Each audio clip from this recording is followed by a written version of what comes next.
The night was quiet, only the sound of crickets filled the air. The human farmer, David, was walking through his garden with a lantern in his hand. He had worked all day, and now he only wanted to check his crops before sleep. But then, he noticed something strange. A shadow moved between the rows of vegetables, small and quick. David stopped. His heart beat faster. Was it an animal? A thief? He lowered the lantern and walked slowly. The shadow bent down, lifted something from the ground, and ran. David caught a glimpse. It was not an animal. It was a child, thin and trembling, clutching a piece of bread he had left on the table outside. The boy's skin was pale blue, his hair tangled, his clothes torn and dirty. His eyes glowed faintly in the dark. David froze. It was an alien child. His first thought was anger. This creature had stolen from him. But when he looked closer, he saw the boy's ribs showing, his arms shaking as if he had no strength left. The child looked back, terrified, and ran. David could have shouted, he could have chased him away. But something inside him whispered to follow. Quietly, David began walking after the boy. The boy was fast, but his weak body slowed him down. He stumbled many times, still clutching the bread tightly, as if it was treasure. The night grew colder as they reached the edge of the forest. The boy vanished into the trees. David followed, his lantern light dancing on the path. Every step was heavy with doubt. Should he be doing this? What if it was a trap? But curiosity, mixed with a strange feeling of pity, pulled him forward. After a while, David saw the boy again. The child stopped near a broken hut hidden under thick branches. He pushed the door open carefully, almost too weak to move it, and slipped inside. David moved closer. He kept his distance, peering through a crack in the wooden wall. Inside the hut, the boy knelt beside a figure lying on the ground. It was a woman, an alien woman. Her skin was the same pale blue, her face thin and hollow. Her eyes were closed, her chest rising and falling slowly, as if breathing was painful. The boy placed the stolen bread beside her lips, whispering softly, "Mother, please eat. Please wake up." The boy's voice was weak but full of hope. David felt his throat tighten. He expected to see a thief enjoying his stolen food. Instead, he saw a desperate child trying to save his dying mother. The bread was not stolen for greed, it was stolen for survival. The woman opened her eyes weakly. She saw the bread, then her son. Her lips trembled as she tried to smile, but she was too weak. With shaking hands, she tried to push the bread back toward him. Her whisper barely reached David's ears. "You eat my son, not me." The boy shook his head fiercely, tears in his glowing eyes. He pushed the bread back to her, begging her to eat. The moment was painful to watch. David realized this child was ready to starve, only to keep his mother alive. The human stood frozen, hidden in the shadows. His anger had vanished. In its place grew something else, shame and pity. He had food, a warm bed, a safe life. Yet here, not far from his home, a child and his mother were fighting death with stolen crumbs. David's grip on the lantern tightened. His heart was heavy. He could not walk away now, not after seeing this. And so the story began, with a hungry thief and the human who followed him into the darkness, not knowing his life was about to change forever. David stood outside the broken hut, his lantern flickering in the cold wind. His chest was heavy, his mind filled with questions. Why was this alien mother and child here? Why were they left to starve in silence? He hesitated, his hand tightening on the wooden doorframe. If the villagers found out he was even near this place, they would never forgive him, but his feet moved forward anyway. The wooden door creaked as he pushed it open a little more. The boy turned quickly, his glowing eyes wide with fear. He shielded his mother with his small, fragile body, clutching her hand as if to protect her from the human stranger. David raised his free hand slowly, showing he had no weapon. His voice was low, careful. "I will not hurt you." The boy shook his head, his lips trembling. He did not trust easily, not after all the hunger and fear. His mother opened her eyes weakly, her voice barely a whisper. "Leave us. Please, leave us." David stepped closer, and for the first time, he saw the condition of the woman clearly. Her cheeks were hollow, her lips cracked, her clothes torn and covered in dirt. Her breathing came in shallow gasps, as if every breath was a fight. The boy clutched the bread tighter, but his hands shook so badly the bread nearly fell apart. David swallowed hard. His anger from earlier had melted away. Now he only felt guilt. He had food stored in his home, enough to last the winter. Yet this child had risked everything for one small loaf. "Do you have water?" David asked gently. The boy did not reply, only stared at him with wide, distrustful eyes. David knelt slowly, setting down his lantern. He reached into his coat and pulled out a small flask of water he always carried. He placed it on the floor and pushed it toward them. The boy looked at the flask, then at his mother. His little hands grabbed it quickly. He opened it with difficulty, then lifted it, and to her lips. The woman sipped weakly, coughing. Her eyes closed again, but her chest rose a little stronger than before. David felt something inside him stir, a strange warmth mixed with sorrow. The sight of a child trying to keep his mother alive broke through every wall of his heart. Minutes passed in silence, broken only by the sound of the woman's shallow breathing. David finally asked, "How long have you been here?" The boy's eyes filled with tears, but he stayed silent. His mother tried to speak, her voice hoarse. Since they drove us out." She coughed again, holding her chest. "They said we were too many mouths to feed, not worth the trouble." David froze, his jaw clenched. He understood now. The nearby settlement, the same villagers who worked beside him, had cast this woman and her child away, leaving them to die. The boy wiped his mother's face with his sleeve, whispering softly in their own alien language. His tiny voice was shaking but gentle. He looked older in that moment, older than any child should be. David rose to his feet. He wanted to leave, to run away from this problem. But as he turned, his eyes caught the boy's hand holding his mother's fingers tightly. Their bond was strong, even in hunger and despair. It struck David like a blade. He stood there for a long moment, then whispered to himself, "If I walk away now, they will not live till morning." The boy looked up at him again, uncertain and afraid. David took a deep breath, then spoke clearly, "I will come back. Do not lose hope." The child didn't answer, but his glowing eyes followed the human as he walked into the night. And in that moment, a silent promise was made, one that would change everything. The night felt colder than usual as David walked back toward his farm. His lantern swung in his hand, but his thoughts were far away. The image of the alien mother lying weak on the floor would not leave his mind. Her hollow face, her trembling lips, her weak voice, it all burned into him. By the time he reached home, he could not rest. He placed the lantern down, sat at his wooden table, and looked at the food he had stored. There was bread, dried meat, potatoes, enough for him alone. He stared at it, shame filling his chest. Outside, in the forest, a woman and her child were fighting death with nothing. Hours passed, but sleep never came. Before dawn, David filled a basket with bread, some boiled potatoes, and a small jar of honey. He hesitated, then added a blanket too. His hands shook, not from fear of the night, but from fear of being discovered by the villagers. Helping outsiders was forbidden. When the first light of morning touched the sky, David walked back to the broken hut. The forest was silent, only the sound of leaves under his boots. He pushed the door slowly, the creak echoing inside. The boy sat awake, holding his mother's hand. His glowing eyes widened when he saw David again. He stood quickly, ready to shield her, but David raised the basket slowly, showing what he brought. "I came to help," David whispered. The boy's lips parted in shock. He looked at his mother, then back at David. His small body trembled as if he wanted to believe but could not. David knelt, set the basket down, and stepped back, his hands open, showing no harm. The smell of food filled the hut. The boy's stomach growled loudly. His face turned red with shame. He reached for the bread but stopped. His mother opened her weak eyes. Her voice was like a dry wind. "No, not for me. Not from him."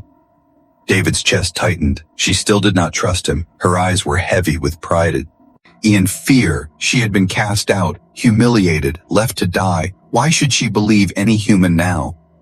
But then the boy knelt beside her. He held the bread with both hands and whispered, "Mother, please, you must eat. You will die if you don't." His voice cracked, and tears rolled down his cheeks. The woman's hand trembled as she touched his face. Her lips moved slowly. "I cannot take what is stolen, child." David's voice cut through the silence, soft but firm. "It is not stolen. I brought it for you. I have more than I need. You have nothing. Take it." The mother's eyes turned to him, weak but sharp. Why? Why help us? David swallowed hard. He did not have a clear answer. His heart simply refused to walk away. Because no one deserves to die like this. Not you, not your boy. The woman's gaze softened, though her body still trembled. Finally, with her son's help, she lifted the bread to her lips. She bit slowly, painfully, but she ate. Tears slipped down the boy's cheeks as he smiled for the first time. David stayed silent, watching them, his chest heavy but also lighter at the same time. For a moment, the hut was filled with a strange warmth, hope, fragile but alive. But as the woman chewed, she suddenly coughed violently. Her body shook, her face pale as snow. She gasped for air, clutching her chest. The boy cried out, holding her. "Mother, please, no!" David rushed forward without thinking. He held her shoulders steady. "Breathe slowly. Don't force it." His hands were firm, his voice calm. After long moments, her coughing eased, and she fell back weakly, her breath shallow again. David looked at her thin frame, her weak heartbeat, her shaking hands. He realized food alone would not be enough. She needed care, medicine, strength, things this broken hut could not give. The boy looked at David with pleading eyes, his voice trembling. "Please, save her." David stared back, his jaw tight. In that moment, he knew his life had changed forever. He could no longer pretend he was just a farmer. He had stepped into their world, and now their survival depended on him. The morning sun broke through the forest leaves, painting the broken hut in dim light. David sat on the ground near the door, his back against the wooden wall. His lantern was cold now, and his basket almost empty. The boy and his mother had eaten a little, but the woman was still too weak. Her breathing was shallow, her hands trembling. Every sound of her cough made David's chest tighten. He wanted to do more, but he knew one truth: helping them openly was dangerous. The villagers had strict rules. Aliens were not to be trusted. They were seen as burdens, thieves, even curses. If anyone discovered David had given them food, he would be called a traitor. Worse, they might burn the hut and leave the mother and child to die. The boy sat beside his mother, his glowing eyes fixed on David. There was fear in those eyes, but also something else. Hope, fragile and uncertain.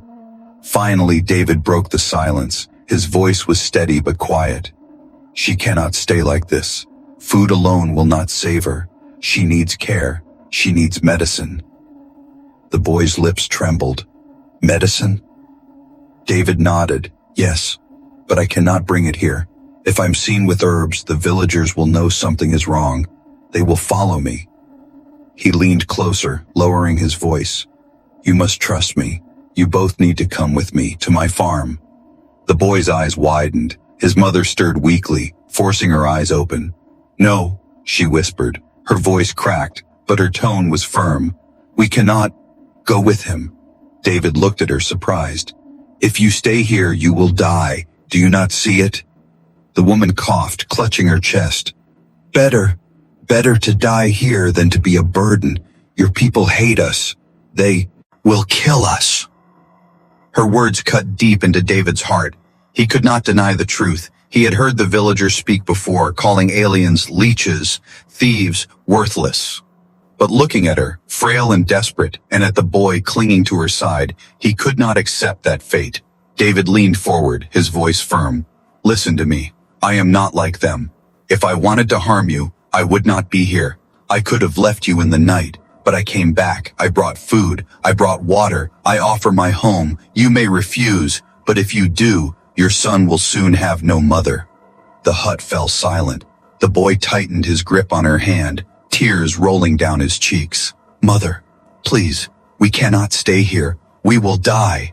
Her lips trembled. She looked at him, then at David. Her pride was heavy, but so was her weakness. Finally, her head sank back onto the thin blanket beneath her. Her whisper was barely audible. If you betray us, may the stars curse you." David nodded solemnly.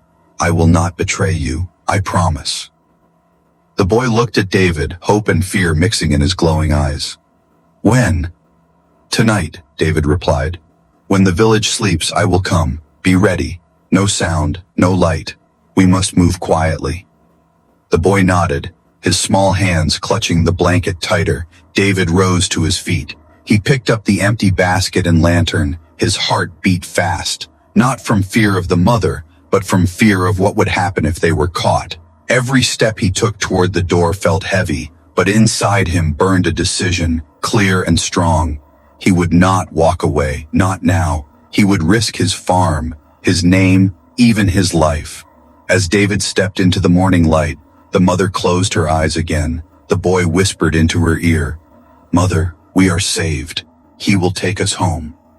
But David knew the truth. It was not salvation yet. It was only the beginning of danger, and the night ahead would decide everything. The moon was high when David returned. The forest was quiet. Only the sound of night birds echoed in the distance. In his hand was a thick blanket and a small bag filled with dried meat and herbs. He moved carefully, each step measured. If anyone saw him leaving the village at this hour, questions would rise. When he reached the broken hut, the boy was waiting at the door, his glowing eyes lit with relief. The mother still lay inside, weak and pale. David entered quickly, whispering, "We must leave now." The boy nodded and tried to help his mother sit up, but her body was too fragile. She winced with every small movement, her lips trembling. David knelt beside her, wrapping the blanket gently around her thin shoulders. He whispered, "Forgive me." Before lifting her carefully in his arms, the woman resisted weakly, her voice faint. "No, I can walk." "You cannot," David said firmly, "and we cannot waste time. Trust me." The boy followed closely, carrying the small bag. His little steps were quick but quiet. They moved through the forest slowly, David's lantern covered with cloth to hide its light. Every sound felt louder than it should. A snapping branch, a rustle of leaves, each one made David's heart pound. If the villagers saw them, there would be no mercy. Helping aliens was not just frowned upon, it was hated. Finally, they reached David's farm. The boy looked at the small wooden house with wide eyes. It was simple but warm, smoke still curling from the chimney. David pushed the door open quietly. He carried the mother inside and laid her gently on his bed. The room smelled of wood and earth. The mother's eyes fluttered open. She looked around, confusion in her weak gaze. "This is your home?" she whispered. "Yes," David answered. "You are safe here, but you must stay hidden. No one can know." The boy placed the bag of food beside her. His hands shook with relief. "Thank you, human," he whispered. His voice cracked with emotion. David gave him a small smile, but his mind was heavy. He knew this kindness could destroy him. If the villagers discovered the truth, they would call him a traitor. They would burn his farm, maybe even take his life.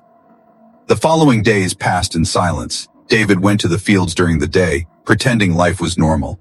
At night, he returned to the house quietly, bringing food, herbs, and water. He cleaned the mother's wounds, gave her small sips of broth, and slowly, her strength began to return. But secrecy had its price. One evening, while David was stacking firewood outside, a neighbor passed by. The man stopped, narrowing his eyes. "You've been busy these nights, haven't you? Always going to the forest." David's heart skipped. He forced a calm smile. "Hunting rabbits, nothing more." The neighbor chuckled, though his gaze lingered. "Strange, I haven't seen any rabbits near your farm in months." He shrugged and walked away, but suspicion hung in the air. Inside, the boy whispered, "They know, don't they?"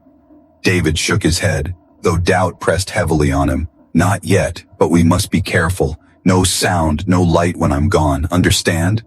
The boy nodded, pressing his lips tightly. He held his mother's hand, his small body tense with fear. Later that night, as David watched the mother sleep, he realized something. This secret was no longer just his burden. It was their lifeline, and if it broke, they would all fall together. He leaned back against the wall, whispering to himself, "No one must know, not yet." But outside, beyond the safety of the walls, whispers were already spreading. The villagers had begun to wonder why David's lantern often disappeared into the woods. The secret was kept, but for how long? The days passed slowly. Each night David carried food and water into his house, keeping the alien mother and child hidden. He spoke little in the village, avoided long conversations, and tried to act normal.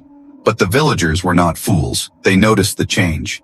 One evening, while David returned from the fields, he saw two men whispering near the well. Their eyes turned toward him, their voices lowered. David's chest grew heavy. Rumors were spreading. He knew it. Inside his home, the boy was helping his mother sip warm broth. She was stronger than before but still pale and thin. When David entered, the boy rushed to him, whispering quickly, "They are watching you. I saw men near the trees last night." David froze. His fears were true. The villagers were suspicious. He sat on the chair heavily, running his hand through his hair. "If they find you here..." His words broke off, the image too dangerous to complete. That night, the danger came closer. David stepped outside to bring firewood when he noticed moving lights, lanterns, glowing between the trees. Voices carried through the night air, sharp and angry. "There's been food missing from storage," one voice said. "Someone is feeding those outsiders, I swear it." David's breath caught, his fists clenched. He moved quickly back into the house, closing the door softly. The boy stared at him wide-eyed. "What is it?" David put a finger to his lips. "Quiet," he whispered. His ears caught the sound of boots crushing leaves. The villagers were searching, and they were close. The mother stirred weakly, trying to rise. "They cannot see us," she whispered, her voice trembling. David's mind raced. He looked around his small house, then hurried to the cellar door. He pulled it open, pointing inside. "Go, both of you, quickly!" The boy hesitated, fear in his glowing eyes. "But, no questions," David hissed. "Go, now." He helped the mother down into the dark cellar, her body weak against his arms. The boy followed, holding her hand tightly. David lowered the wooden trapdoor gently, covering it with a rug, just as fists banged against the door. "David!" a voice called from outside. "Open up!" David's heart thundered in his chest. He forced a calm face and unlatched the door. 3 villagers stood outside, lanterns bright, their eyes sharp and suspicious. "What brings you here so late?"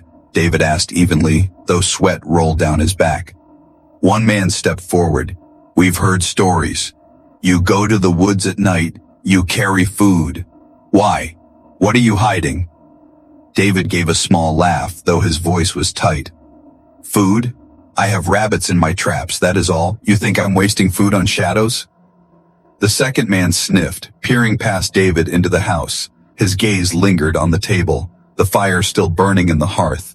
David's muscles tensed. "May we come in?" the man asked coldly. For a moment, David thought the ground would give way beneath him. His body stood firm, but his mind screamed in panic. If they stepped inside, they would hear the faint breathing beneath the floorboards. David crossed his arms, his tone steady. "It's late, and my house is small. There's nothing here. If you doubt me, search my traps yourself tomorrow, but you'll find only empty snares." The men exchanged looks. The first one narrowed his eyes. "We will be watching you, farmer. If you are lying, we'll know." David gave a stiff nod, closing the door as they turned away. He stood there for long minutes, listening to their fading voices. Only when silence returned did he lift the rug and open the cellar. The boy climbed out first, his small body shaking. His mother followed weakly, her eyes wide with fear. "They will not stop," she whispered. "They will come again." David knelt beside her, his voice quiet but firm. "Then we must be smarter. We will not let them find you. I swore I would protect you, and I will." The boy threw his arms around David, surprising him. His tiny voice cracked. "Thank you. Thank you for not giving us up." David closed his eyes, holding the boy for a moment. The risk had grown. The walls of secrecy were closing in. It had been a close call, too close. And David knew the next time escape might not be possible. The close call left David restless. Days passed, but the memory of the villagers' lanterns burned in his mind. He became more careful, leaving food and water in hidden baskets, never carrying too much at once. Yet no amount of caution could prepare him for what came next. It began with a cough. At first, it was faint, only a small sound from the alien mother at night. David thought it was nothing, just weakness from hunger. But the cough grew louder, harsher. Her body shook each time, leaving her breathless and pale. The boy sat beside her, worry etched into his glowing eyes. "Mother, please, drink more water," he begged, holding the flask to her lips. She tried, but the water spilled as her hands trembled. David watched in silence, his stomach tight. He had seen sickness before, but this was different. Her skin burned with fever, yet her body shook as if frozen. She whispered in broken words, It spreads fast among us, once it begins. Her eyes filled with tears, not for herself, but for her son. The boy clung to her arm, shaking his head. No, you will not leave me. You promised. His voice cracked with desperation. David knelt beside her, his hand pressing against her forehead. It was hot, too hot. He cursed under his breath. He knew herbs that could help, but they were rare, and the villagers guarded them closely. Anyone seen gathering too much would be questioned.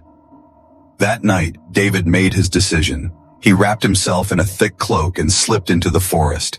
The moon guided his steps as he searched the dark earth for the healing plants he remembered from his childhood: bitterroot, nightleaf, red moss. He knew where they grew, but finding them was dangerous. His hands dug through cold soil, pulling roots free. Every sound of breaking branches made his heart race. The memory of the villagers' suspicion haunted him. If they caught him out here again, they would know the truth. Hours passed before he returned, his bag filled with herbs. Sweat dripped down his face, though the night was cold. When he entered the house, the boy rushed to him. "She's worse. She won't wake up." David dropped to his knees beside the bed. The woman's breathing was shallow, her lips dry and cracked, her skin glistened with fever. For a moment, fear gripped him. Was he already too late? No, he muttered to himself. Not yet. He boiled water quickly, crushing the herbs into it. The bitter smell filled the room. He lifted her head carefully and pressed the cup to her lips.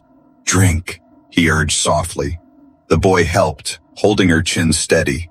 Slowly she swallowed, her throat trembling with each sip. Minutes dragged into hours. The boy refused to sleep, his small hand clutching his mother's fingers tightly. David stayed awake too, his eyes fixed on her chest, counting every rise and fall. Each shallow breath felt like a battle. At dawn, her fever broke slightly. Her breathing eased, though she remained weak and pale. The boy sighed in relief, resting his head on her arm. Tears slipped silently from his glowing eyes. David leaned back, exhausted. He had risked everything gathering those herbs, and still, it might not be enough, he whispered to himself. She needs more care than I can give. As the sun rose, light filled the room. For the first time in days, the woman's eyes opened. She looked at David, her voice faint but clear. "You saved me." "Why?" David hesitated, then answered with honesty. "Because your son begged me without words, and because I could not let him lose you." Her eyes softened, her lips trembling. She closed them again, drifting into sleep. The boy looked at David, his small voice breaking. "Don't let her die. Please, human. Don't let her die." David placed a hand on the boy's shoulder, firm and steady. "I won't," he promised. Though inside, fear still lingered.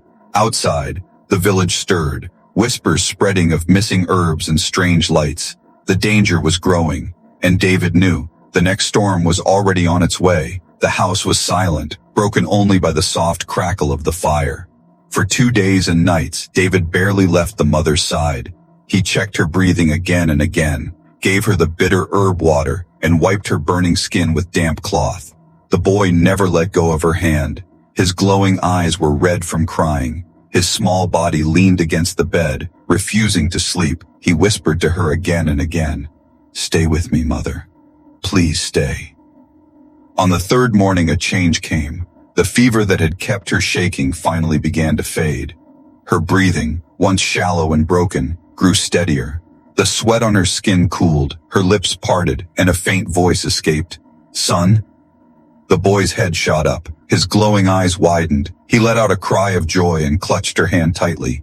"Mother, you're awake!" His voice cracked, tears of relief streaming down his face. David, who had been sitting near the fire, turned quickly. He moved to her side, his heart racing. Her eyes, weak but alive, blinked open. For the first time, he saw light returning to them. "You should not speak yet," David said gently. "Save your strength." The woman looked at him for a long moment. Her lips trembled and she whispered, "You saved me." David shook his head. "No, your son did. He never gave up. He would not let me walk away."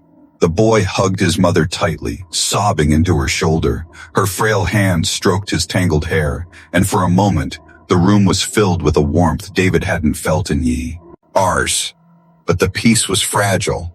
It broke when the woman's gaze moved back to David. her voice low but firm. You risked everything. Why? David hesitated. His hands rested on his knees. He looked at the floor, then back at her. Because leaving you here to die would make me no better than those who cast you out. I am human, but I will not be heartless. Her eyes softened, though a shadow of doubt still lingered. She whispered, if your people learn, they will not spare you. I know, David replied, his voice steady, but some things are worth the risk. For a long moment, silence filled the room, broken only by the boy's quiet breathing as he clung to his mother. Then slowly, she nodded, a single tear slipping down her cheek. The following days brought slow recovery. With each meal David prepared, with every cup of water, her strength grew. Her cheeks filled with a little color. Her voice grew clearer. Though she was still weak, she could sit up now, sometimes even walk a few steps with her son's help. One evening, as the firelight danced across the walls, she looked at David and whispered, you have given me life again, my son. He has a future because of you. For that, I call you Savior. David felt his chest tighten. He had been called many things in the village, farmer, worker, sometimes fool, but never savior. He lowered his eyes, embarrassed. I am no savior. I just did what had to be done. The boy grinned for the first time in many days, his small teeth showing. His glowing eyes sparkled as he said, you are our hero. He threw his arms around David suddenly, hugging him tightly. David froze for a moment, then placed a gentle hand on the boy's back. A strange feeling filled his chest, something he hadn't allowed himself in years, belonging. But outside the small house, whispers were still spreading. The villagers spoke of food missing, herbs vanishing. Lights in the night. Suspicion was growing stronger. Their patience was running out. David knew this peace could not last. The mother had awakened, but with her recovery came a new danger. If the villagers discovered the truth now, they would not hesitate to destroy all three of them. As he watched the boy fall asleep in his mother's arms that night, David whispered to himself, they will not take this from me, not from them. But in the distance, faint torchlight flickered between the trees, a sign that the storm was closer than ever. The night was heavy with silence, but David felt the weight of eyes watching from the trees. For days he had seen shadows moving near his farm. Villagers whispered when he passed by. Their suspicion had turned into certainty. Tonight, it would no longer stay whispers. Inside the house, the alien mother rested on the bed, her strength returning slowly. The boy sat near the fire, tracing circles in the dirt with his finger. His glowing eyes flicked to David when he heard the sound of boots crunching outside. David's body stiffened. He stood, moving to the window. Flames flickered in the distance. Torches. A group of villagers was approaching. The boy's face drained of color. They're coming, he whispered. His voice trembled. The mother tried to rise, her body still weak. We must leave, she urged, her voice breaking. David shook his head, his voice firm. There is no time to run. If we leave now, they will hunt you. If we hide, they will search. There is only one choice. What? The boy asked, fear in his glowing eyes. David clenched his fists. We face them. Moments later, heavy fists pounded against the wooden door. A harsh voice called out, David, open the door. We know what you're hiding. The boy clutched his mother tightly. His small body shook. David placed a steady hand on his shoulder. Stay behind me. No matter what happens, stay silent. He pulled the door open. The night outside burned with light. A dozen villagers stood there, their faces hard with anger. The man in front, Marcus, stepped forward, his voice sharp. We gave you trust. We called you neighbor. And this is what you do? Harboring them? He pointed past David toward the faint figure of the alien mother inside. Murmurs erupted from the crowd. Anger burned in their eyes. Traitor, one hissed. He feeds them while our own go hungry. Another spat. David stood tall, his voice steady though his heart pounded. They are not thieves. They are not enemies. They are a mother and a child. They were dying, and I could not let them die. They are not our kind, Marcus roared. They are parasites. They were cast out for a reason, and you dare defy the village? The boy stepped forward despite his fear, his glowing eyes shining in the firelight. She is my mother. She did nothing wrong. We only wanted to live. His small voice cracked, but it carried through the night. The crowd fell silent for a moment. Shock flickered across their faces. Many had never heard an alien child speak so directly, so desperately. The mother struggled to her feet, leaning against the wall for support. Her voice was weak but strong in spirit. If you want to end us, do it now. But know this, my son will remember, and so will your children. They will know you chose cruelty over mercy. Her words struck the villagers. Some lowered their torches slightly, uncertainty creeping into their faces. But Marcus was unmoved. His anger only deepened. Enough of this, he shouted, raising his arm. Step aside, David, or you will fall with them. David's voice cut through the night, sharp and unshaken. Then I will fall, because I will not betray them. He stepped in front of the mother and child, his body shielding them completely. The crowd wavered, their anger clashing with doubt. No one expected David, the quiet farmer, to see Obal and descend Ibotitan. Tan like this, his words carried a weight they could not ignore. You call me a traitor, David said, his eyes burning with resolve. But what kind of people turn their backs on a starving child? If this is what loyalty means, then I choose compassion instead. Silence hung in the air. Torches flickered. Some villagers exchanged uneasy glances. A few lowered their eyes. Marcus's face twisted with rage. But when he looked back, he saw hesitation in the others. He realized he stood on weakening ground. His voice faltered. You'll regret this, David. One by one, the villagers turned away, their torches dimming as they walked into the night.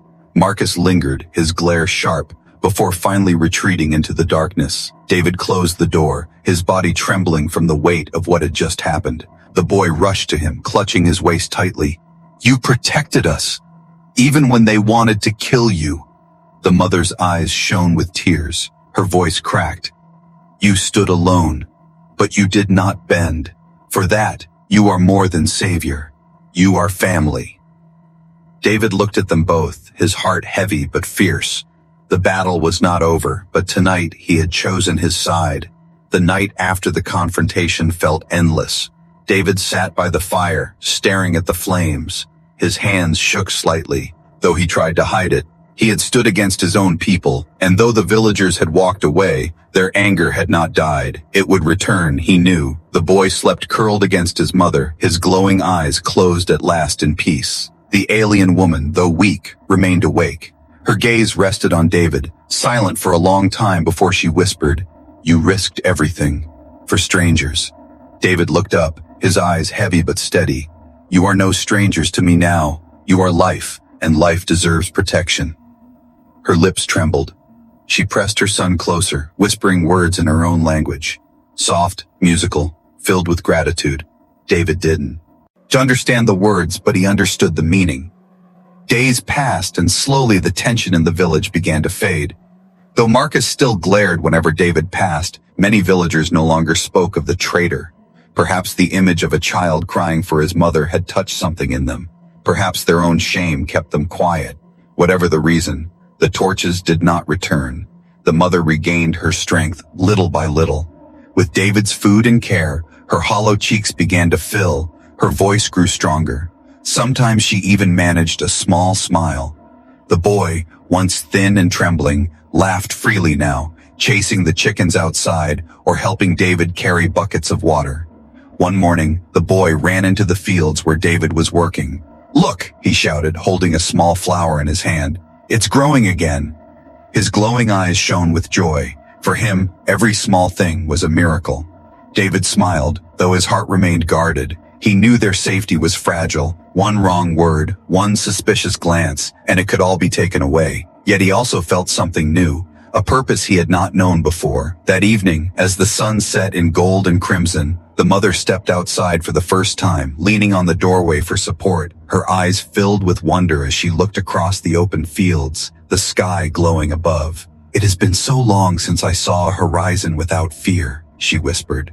David stood beside her, silent for a moment before saying softly, You are safe here, as long as I breathe. She turned to him, her eyes shimmering. Then we will call this home.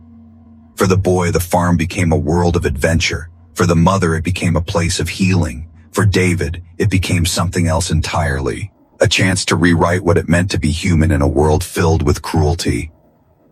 One night, as they sat together by the fire, the boy looked at David and asked quietly, "Are we your family now?"